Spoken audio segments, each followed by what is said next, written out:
we have nothing here but 5 loaves and 2 fish. My friends, I have eaten the fish from the Sea of Galilee, and I want to tell you, they're very bony and they're very small. Not much. And I think it's a sign that there wasn't much. They didn't have much. I think it sounds like the disciples were, let's say, out of gas. I think we all know what that feels like these days. They're all out of gas. The very reason that Jesus withdraws to a deserted place to be alone in this incident is that he has just heard that John the Baptist, his mentor, has been murdered by Herod. I think everybody sort of sees ahead to the end of this story. How discouraging.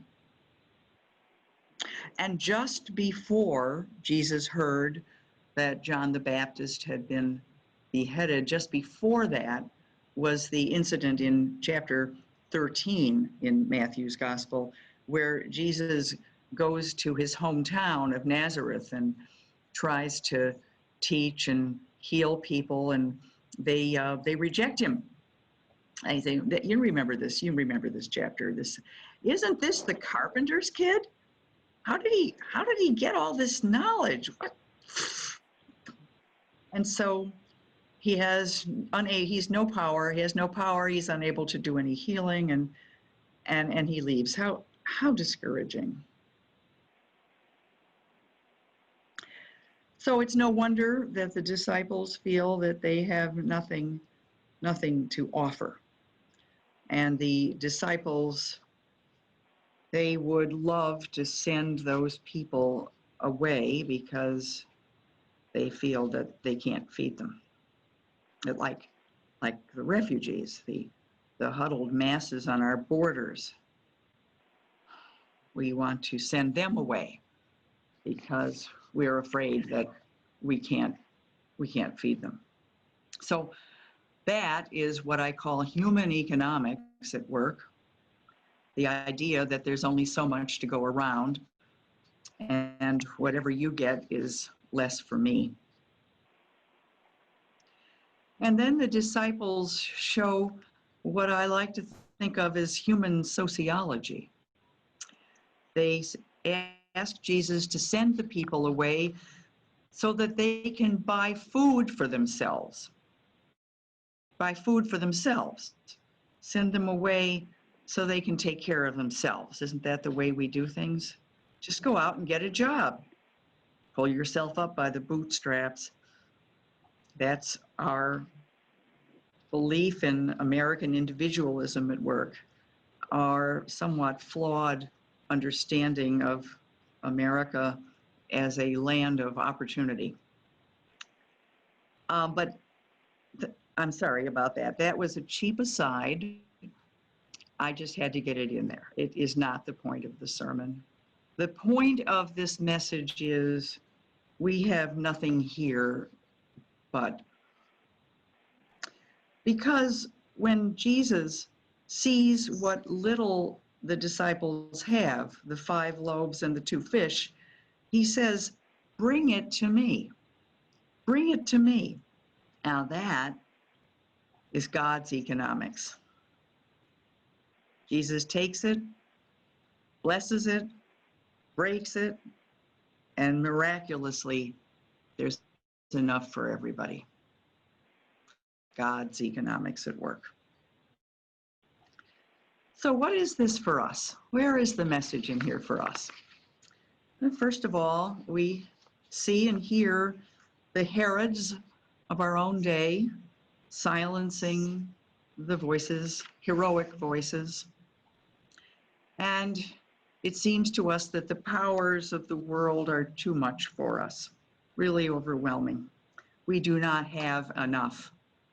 We do not have enough to override them.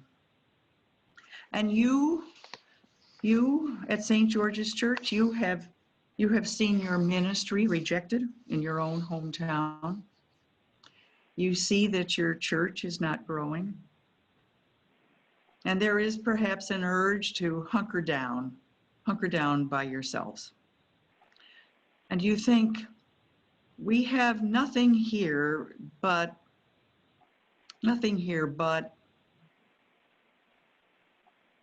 last week you heard a message about a new outward focus. The fact is that people don't come to churches, or let me put it another way, people don't come to churches in today's culture. You have to bring Jesus to them, an outward focus. And my friends, you do have what you need for that. Your meager loaves and fishes can be a godsend, literally a godsend, if you bring them to Jesus and to break and bless. And here's why I know that. The people were on that distant shore before Jesus got there. Somehow they got there ahead of him. That's what the text says. Verse 13. Now, when Jesus heard this, he withdrew from there in a boat to a deserted place by himself. But when the crowds heard it, they followed him on foot from the towns. And when he went ashore, he saw a great crowd. They were there. They were there ahead of him. And what was it that they heard that caused them to come, to follow Jesus on foot along the shore? What was there that they heard?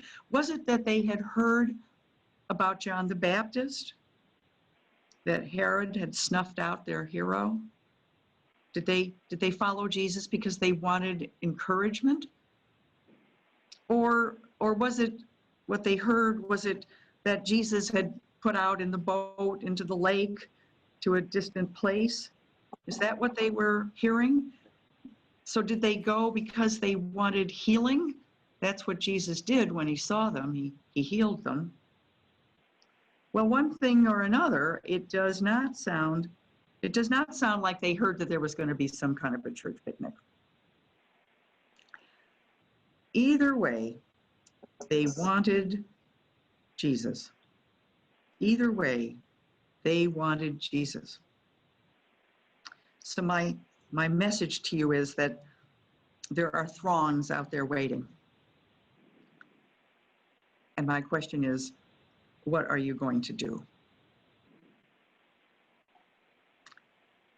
I paused here because I like to end sermons on a stirring finale. And that seemed like a pretty stirring charge. But the fact is, I actually have more to say. I would like to start a small study group in our parish to find out just what that waiting throng needs. I'd like to start a small study group that will listen to what that throng is saying. Not what we think they need, but what we can find out with our own eyes and our own ears and our own hearts.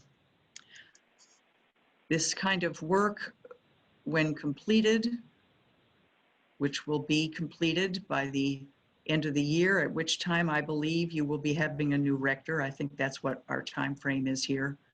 You will have for your new permanent rector a lot of information that you as a church have gleaned and embraced about your community. Then it will be time to figure out what gifts, what you have, to take stock of your loaves and your fishes, and to decide what you're going to do about it.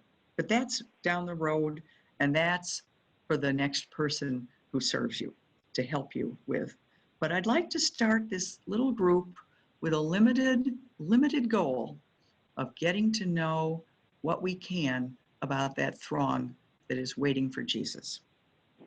If you'd be interested in joining me, send me an email. Amen.